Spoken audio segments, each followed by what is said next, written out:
ಅದೇ ನಾವು ಒಂದು ಅದೃಷ್ಟ ಅಂತ ಹೇಳಬೇಕು. ಉಪ್ಪಿ ಸರ್ ಜೊತೆನೇ ಅವರೇ ಇವತ್ತು ಇರೋದು. ಯಾಕಂದರೆ ಅವ್ರಿಗೆ ಬೆಳಗ್ಗೆ ಫೋನ್ ಮಾಡಿದಾಗಲೂ ಅದೇ ಹೇಳಿದೆ, ಮಾಡ್ಕೊಂಡು ಸಿನಿಮಾಗೆ ಬರಬೇಕು ಅಂತ ಬಂದಂಥವ್ರು.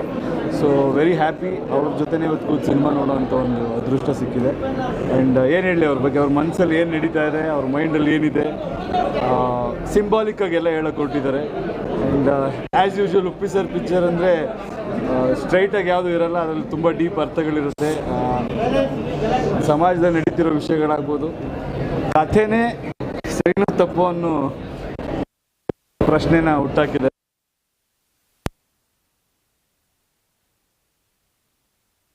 ಅನ್ನೋ ಥರ ಪ್ರಾಜೆಕ್ಟ್ ಮಾಡಿದ್ದಾರೆ.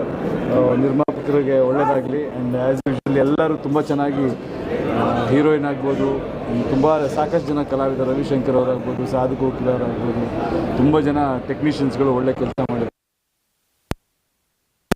So as usual Uppi sir ಅಭಿಮಾನಿ ಅವ್ರ ತಲೆಗೆ ತುಂಬ ಕೆಲಸ ಕೊಟ್ಟಿದ್ದಾರೆ ಅಂತ ಹೇಳ್ತಾರೆ. ಒಳ್ಳೆಯದಾಗಲಿ, all the best. Thank you.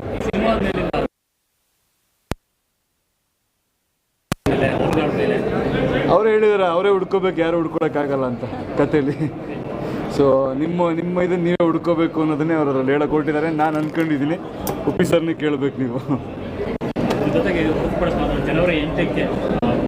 ಈಗ ಈ ಸಿನಿಮಾದ ಮೇಲೆ ಮಾಡಿ. ಒಳ್ಳೆಯದಾಗಲಿ. Thank you. ಅದು ನಿಮ್ಮ